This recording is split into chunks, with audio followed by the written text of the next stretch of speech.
Realmente todos bienvenidos. Damos gracias a Dios por el privilegio que tenemos de congregarnos en su santo y bendito nombre en esta mañana. Vamos a leer unos versículos del capítulo 1 del Evangelio de Juan.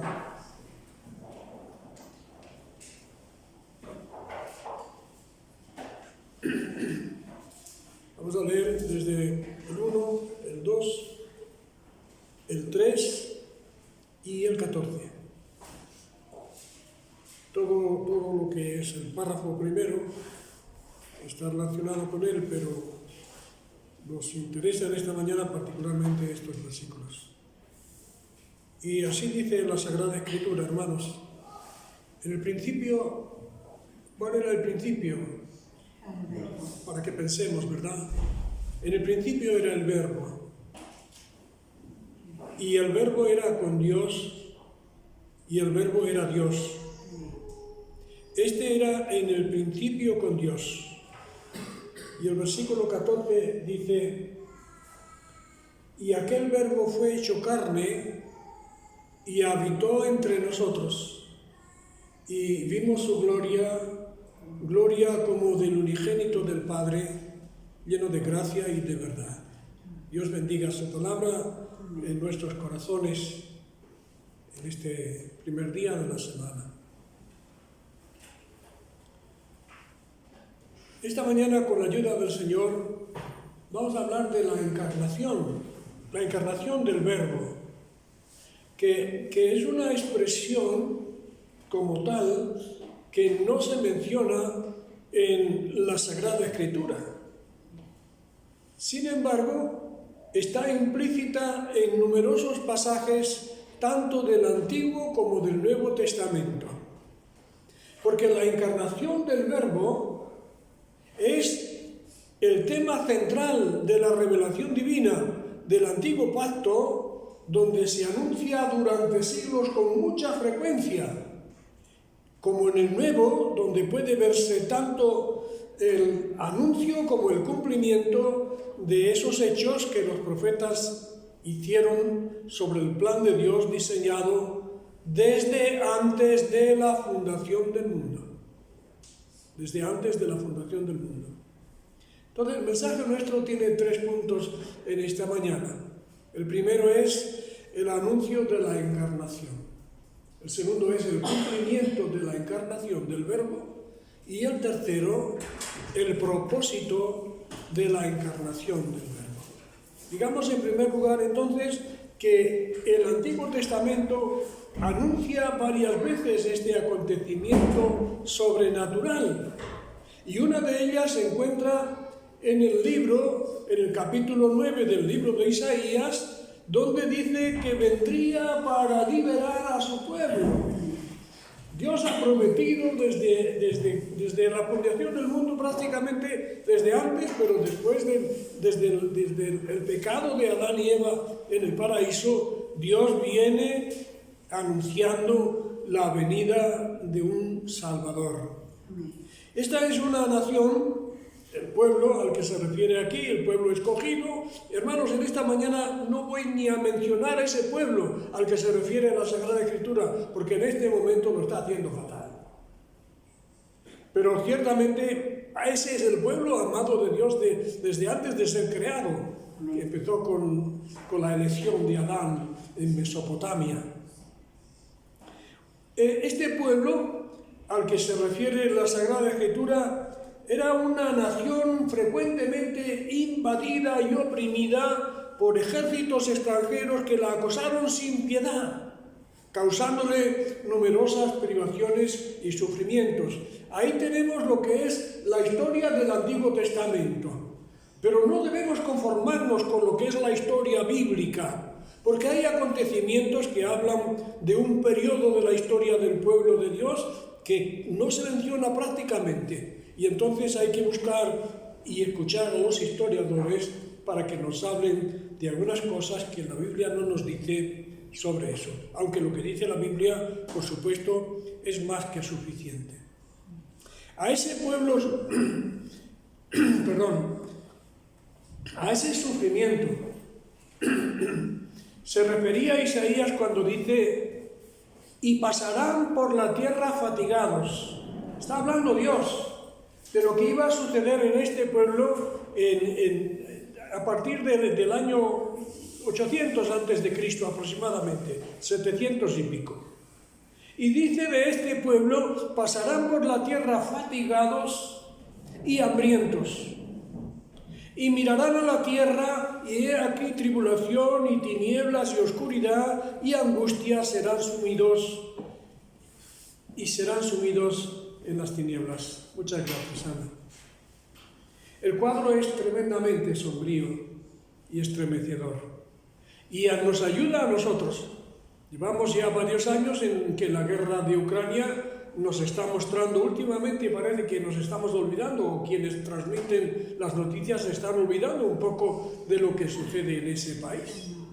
Pero hemos visto imágenes estremecedoras de lo que está sucediendo allí con los misiles y las bombas y los drones con bomba que explotan en lugares estratégicos.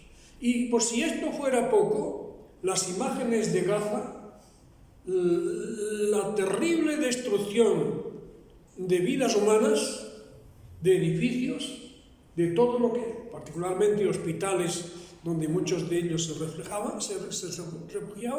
es un poco para que nos hagamos nosotros una idea de lo que Isaías le dice a su pueblo, porque no andan bien, no viven bien. Y el Señor le dice a través de su siervo que van a tener oscuridad, que van a tener hambre, que van a tener privaciones, que van a tener sufrimiento, terrible sufrimiento. Pero, queridos hermanos, nuestro Dios es un Dios consolador. Amén. Y sí, es verdad que dice, va a abrir esto. Pero también es verdad que va a ser por un espacio de tiempo relativamente corto, que no lo fue, por eso digo relativamente corto. Ahora, luego, en ese mismo pasaje de Isaías, hemos leído parte del capítulo 8, en el capítulo 9 dice, añade un mensaje de esperanza diciendo, voy a leer los versículos 1 y 2 de Isaías 9, mas no habrá siempre oscuridad para la que está ahora en angustia. Qué promesa de Dios para este pueblo afligido y angustiado. El pueblo que andaba en tinieblas vio gran luz. Los que moraban en tierra de sombra de muerte, luz resplandeció sobre ellos. Y esta gran bendición llegaría, hermanos, cuando se cumpliera el anuncio de la encarnación del Verbo de Dios. Cuando se cumpliera lo que estaba escrito. Domingo pasado hablaba nuestro hermano pastor de este mismo pasaje de Isaías 9, también versículos 6 y 7. Ahora viene la palabra de esperanza, ahora viene la palabra de alivio. Allá por nuestra tierra, cuando yo nací y me crié, pues en Extremadura y supongo que otras partes de España también, era una tierra donde había mucha escasez de todo, de pan, de aceite, de todo lo necesario. Y había un refrán que decía, hambre, porque allí se habla así, hambre que espera hartura, no es hambre ninguna. Bueno, hermanos, esto es lo que Dios hace con nosotros. Lo que Dios hace con nosotros es que a veces nos da una palabra severa, pero no se queda ahí. Da una palabra de esperanza. Porque un niño, esto vendría cuando se cumpliera la encarnación del Verbo, porque un niño nos es nacido. Hijos nos es dado, y el principado sobre su hombro. Es interesante, nosotros no queremos hacer un mensaje largo, ni queremos entrar en muchas explicaciones, pero esto del principado sobre su hombro significa que el que viene a nacer en Belén trae la autoridad y el poder sobre sí. Y será llamado su nombre admirable. Hay quien une las dos cosas, admirable y consejero. Generalmente se opina que son dos atributos diferentes.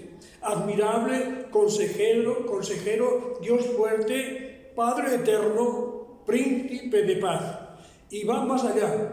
Lo dilatado de su imperio, es decir, que el imperio del que viene en el nombre del Señor será tan dilatado que será eterno, que perdurará para siempre. Lo dilatado de su imperio y la paz no tendrán límite. Se firmaron 3 o 8 días de tregua en Gaza y volvieron de nuevo las bombas y volvió de nuevo el problema y el terror entre las personas. Lo dilatado de su imperio y la paz no tendrán límite. El celo del Señor, el celo de Jehová, el Señor de los ejércitos, hará esto. Entonces, cuando esta promesa de Dios se cumpliera, estamos hablando del anuncio de la encarnación del Verbo y que algunas cosas, algún atisbo de lo que sucedería cuando llegara, cuando el Mesías prometido viniera a este mundo, el largo y doloroso lamento del pueblo escogido de Dios sería convertido en baile que le ceñiría de gozo y alegría. ¿Recuerdas el himno que hemos cantado más de una vez aquí? Has cambiado mi lamento en baile, me ceñiste de alegría. Muy bien. En segundo lugar, hermanos, decíamos que hablamos del cumplimiento del anuncio de la encarnación. El anuncio que los profetas hicieron se cumplió cuando el Mesías prometido nació en la ciudad de David. Y así estaba escrito, y no lo mencionamos, pero así estaba escrito en el capítulo 5 del libro del profeta Miqueas, donde dice exactamente en qué lugar del mundo, de Oriente, de Israel, de Judá, nacería el Mesías. Y los primeros que lo vieron, los primeros que vieron el cumplimiento del anuncio de la encarnación del Verbo fueron los pastores que guardaban sus rebaños cerca de Belén. Dice la Sagrada Escritura que estaban probablemente, como insinuaba Pedro hace unos días, no fue en Navidad, porque en una noche como esta probablemente el ganado estaría recogido y los pastores no estarían en pleno campo, en plena campiña. Entonces, probablemente hacía mejor temperatura que la que he hecho esta noche. Lo cierto es que dice la Sagrada Escritura que he aquí se les presentó un ángel del Señor y la gloria del Señor les rodeó de resplandor y tuvieron gran temor, naturalmente. ¿Qué sucedería si ahora mismo se apareciera en medio de nosotros el ángel del Señor con toda su gloria? ¿Qué pasaría aquí? Podemos imaginarnos, porque en la Biblia tenemos suficientes escenas en las que vemos al ser humano que se estremece, que se atemoriza cuando la gloria de Dios se manifiesta en su vida. Ahora, el ángel les dijo, no temáis. Lo decíamos ayer, se leyó ayer y se comentó varias veces. El ángel les dijo, no temáis. Aquí no viene nada malo para vosotros, es bueno lo que viene. No temáis, porque he aquí os doy buenas noticias, quiere decir, buenas noticias de gran gozo que serán para todo el pueblo. Lo enfatizaba nuestro hermano predicador el domingo pasado, para todo el pueblo, no solamente para los ricos, no solamente para los que han ido a la universidad, no solamente para los que tienen no, para todo el pueblo, para todo el pueblo.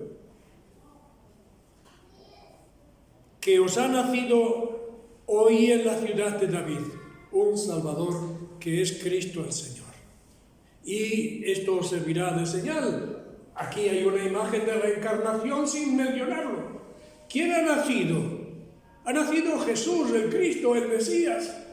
¿Dónde ha nacido? En Belén. ¿De qué manera ha venido? Pues esto os servirá de señal. Añadéis al niño, el niño anunciado, el niño profetizado, es decir, el Mesías, el Cristo profetizado y anunciado, ha nacido en forma de bebé. Y lo hallaréis envuelto en pañales, mayor prueba imposible, acostado en un pesebre. Aquí dice MacDonald, hay una teología en miniatura. Primero, en el anuncio del ángel. Primero, Él es el Salvador. ¿Por qué sabemos que es el Salvador? Porque así se expresa su nombre Jesús.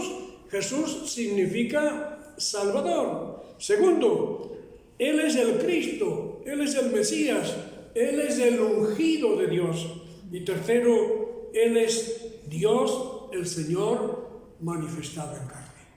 Ahí está el bebé, ahí está el Verbo de Dios, hecho hombre, hecho carne. Esto coincide con lo que Isaías dijo en su día, hablando del nacimiento del Salvador prometido que acabamos de leer hace unos instantes. Porque un niño nos es nacido, hijo nos es dado. En ese momento se está cumpliendo lo que se anunció cientos de años antes. Un niño nos es nacido, hijo nos es dado, y el principado sobre su hombro, y se llamará su nombre, Dios fuerte, Padre eterno, príncipe de paz, etcétera, etcétera.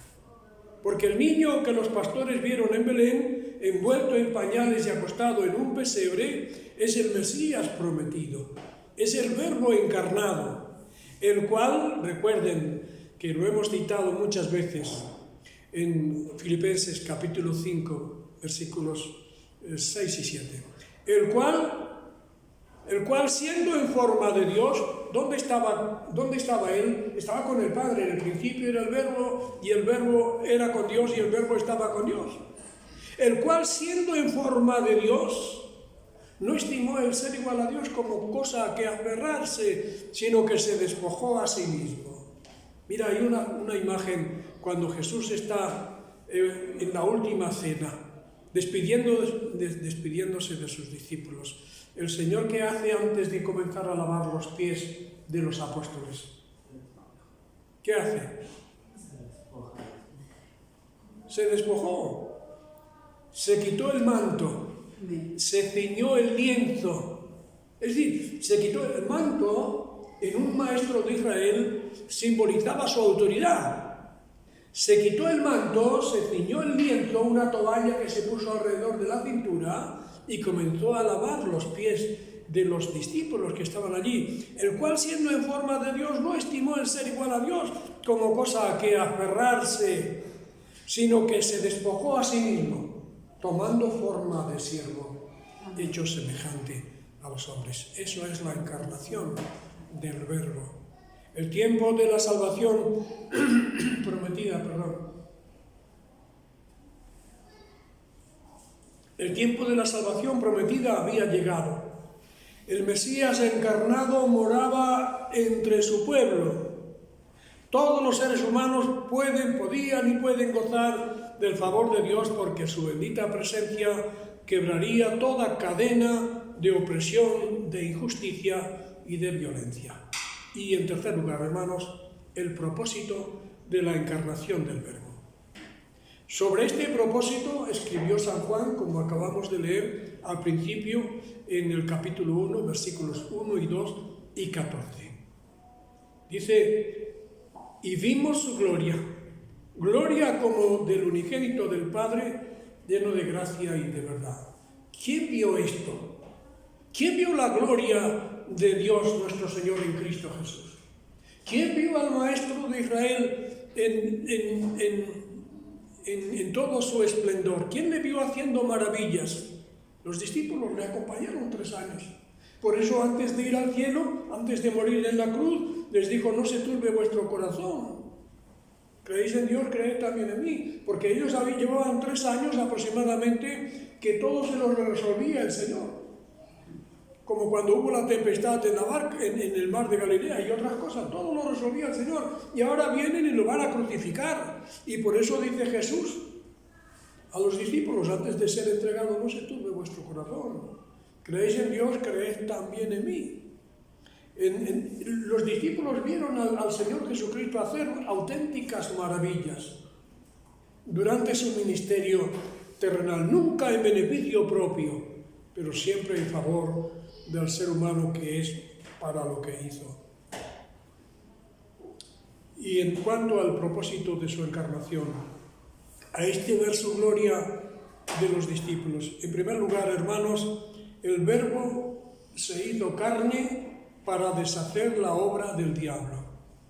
En primer lugar, una obra maléfica, dañina, destructiva, que comenzó cuando en medio de verdades, de medias verdades, sedujo a Adán y a Eva en el paraíso y trajo la perdición y la ruina para toda la humanidad. Adán y Eva vivían en un paraíso, en un lugar ideal, tenían comunión con Dios, veían a Dios y Dios les veía a ellos, pero eso se terminó cuando pecaron contra el Señor. Y no solo se les terminó a ellos, sino a sus hijos y a sus nietos y a sus bisnietos, hasta llegar a nosotros. Amén. Pues Jesús, precisamente el Verbo, se hizo carne para deshacer la obra del diablo, que trajo la cizaña en el paraíso, les engañó con medias verdades, les hizo creer que lo que Dios les había dicho no era 100% cierto, cayeron en la trampa y arruinó no solamente sus vidas, sino la de toda su humanidad. Y ese fue uno de los propósitos de la encarnación de nuestro Señor, como cuenta el autor de la epístola a los Hebreos, cuando dice: así que por cuanto los hijos participaron de carne y sangre es la de Adán y Eva, carne y sangre es la nuestra, la de nuestros hijos, la de nuestros descendientes, como la de nuestros ascendientes. Así que, por cuanto los hijos participaron de carne y sangre, como nosotros somos seres humanos de carne y sangre, Él también participó de lo mismo.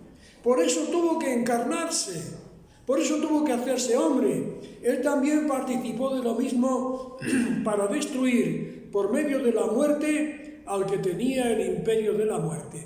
Esto es el diablo. El Salvador del mundo tenía que ser divino y humano para poder morir, ser sepultado y resucitar al tercer día, destruyendo así el poder del diablo, el poder que el diablo tenía sobre la muerte. Recuerda lo que dice también San Pablo: ¿dónde está, oh muerte, tu aguijón? ¿Dónde es, oh sepulcro, tu victoria? ¿Por qué? Porque Cristo lo derrotó, Cristo lo venció. En segundo lugar, el Verbo se hizo carne para revelarnos a Dios, para darnos a conocer a Dios, para que pudiéramos conocer a Dios. A Dios nadie le ha visto ni puede verle en el tiempo presente, es imposible porque moriríamos. De eso habla la Sagrada Escritura. Solo se podía saber de Él por sus obras, por la creación, la revelación natural y por su palabra. Pero desde que su Hijo Jesucristo vino al mundo, podemos conocer a Dios de un modo más íntimo y personal, porque Él, el Hijo, es como Él.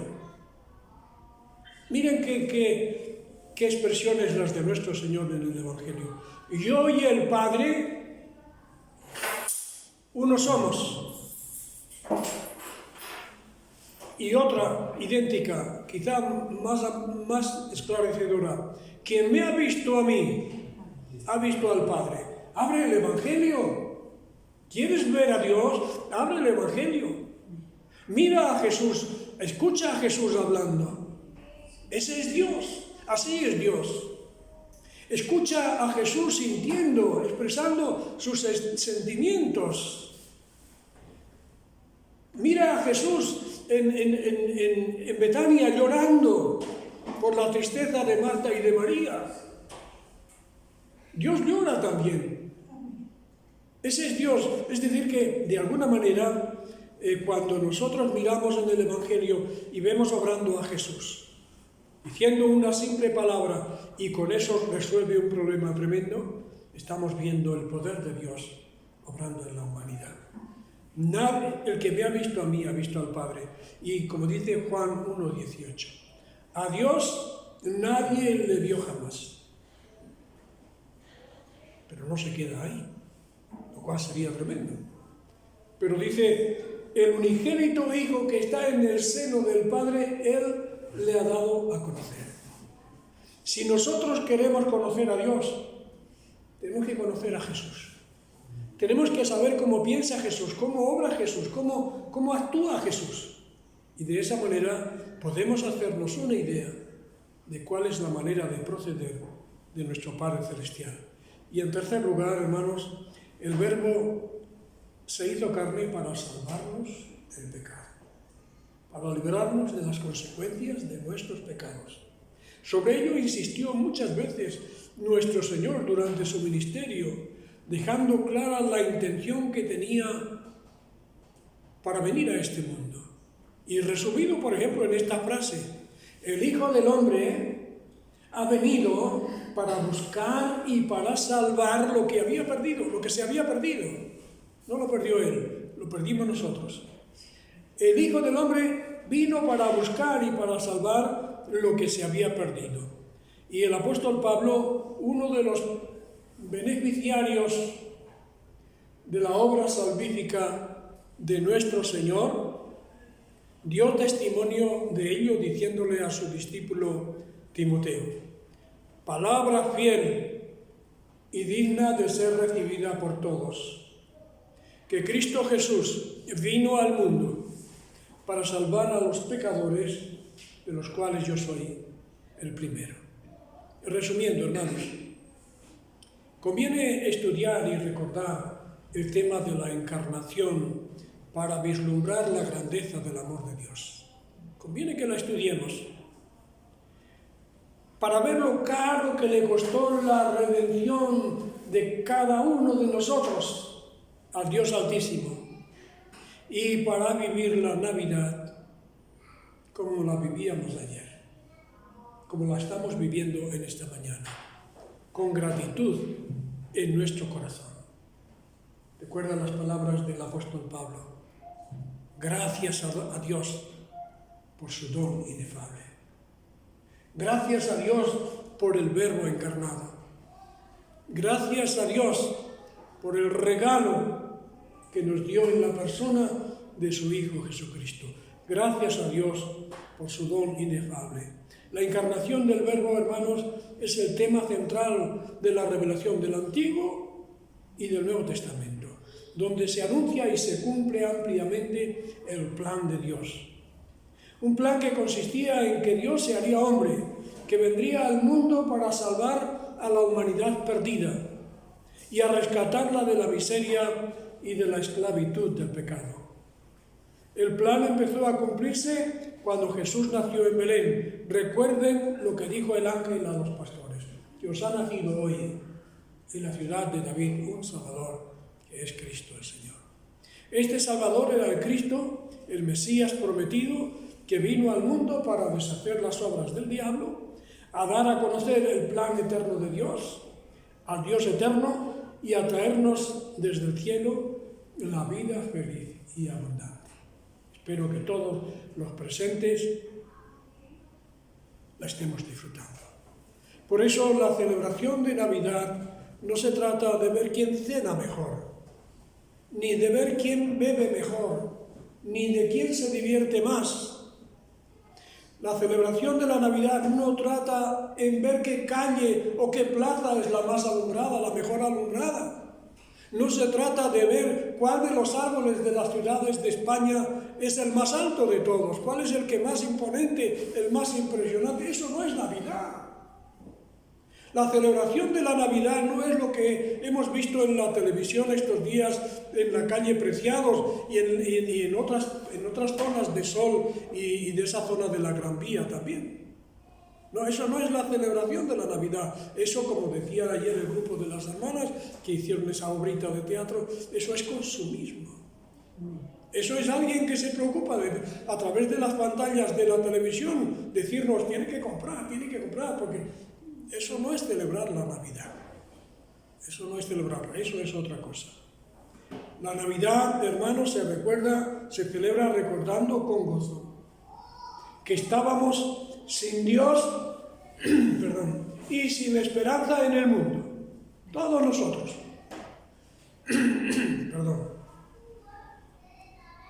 Que el Verbo de Dios se hizo carne y habitó entre nosotros para morir en la cruz y ofrecernos salvación y vida eterna. La Navidad se celebra como en su día la celebraron los pastores. Eso es la celebración de la Navidad. El ángel les dice que os ha nacido hoy en la ciudad de David un Salvador, que es Cristo el Señor, y fueron allí y contaron todo lo que habían visto y oído, e hicieron que las personas que les escucharon se maravillaran. Eso es la Navidad, hablar de aquel que vino al mundo para redimirnos de la esclavitud del pecado. Celebrar la Navidad es como Simón, aquel anciano que estaba en el templo cuando José y María fueron a presentar su niño al Señor. Y cuando Simón ve al niño, dice: Señor, despide a tu siervo en paz conforme a tu palabra, porque han visto mis ojos al Salvador, han visto mis ojos tu salvación, ya puedo morir tranquilo, porque ha nacido el que ha de morir para pagar mis culpas, para pagar mis pecados. Y los magos de Oriente, que al llegar delante de él, se postraron y abrieron sus tesoros, le ofrecieron. Eso es adoración, la de los pastores, la de Simeón,